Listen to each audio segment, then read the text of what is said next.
Aarti, on this Women's Day, I want to ask you this. What compelled you to start 100 Women on Boards? And what did you see as missing in boards? And what have you been able to accomplish ever since you started this initiative?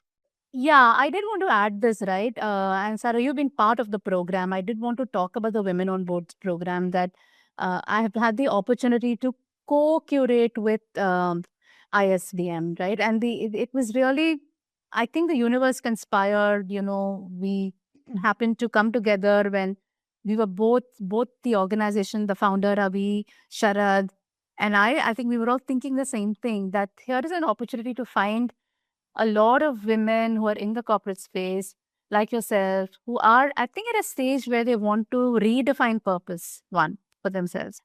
Two, bring in wealth of experience. Three, how do they enable their own leadership trajectories? And, I don't want to sound, this is not like a victim statement or anything like that for women, on behalf of women, but I think that women need a lot more opportunities than they currently have to propel that and pace that journey towards stronger leadership, right? And we said that's one. And on the other hand, we did find that on the nonprofit side, there's a lot of missed opportunity. And we brought it together, and we thought we'd stop at the 100 women on board, but we're now at 150, and we decided, as a group of people that's trying to do this, to bring it together, because this, I will not sound humble about, is that we've had very, very good feedback from the cohorts, right?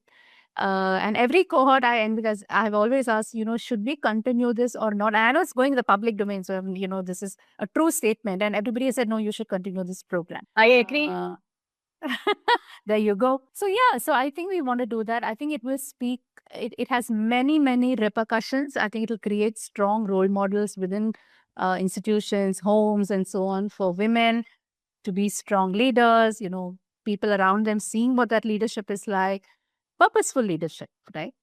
And I think it'll do a lot. As we keep building this, we are hoping that it'll do many different things for young girls and young professionals to look at more intentional leadership as they go along the way, which will add enormous value to society at large. Yeah, so that's And it. thank you for doing that program, Aarti. I think it's wonderful program and you should do more of it for sure.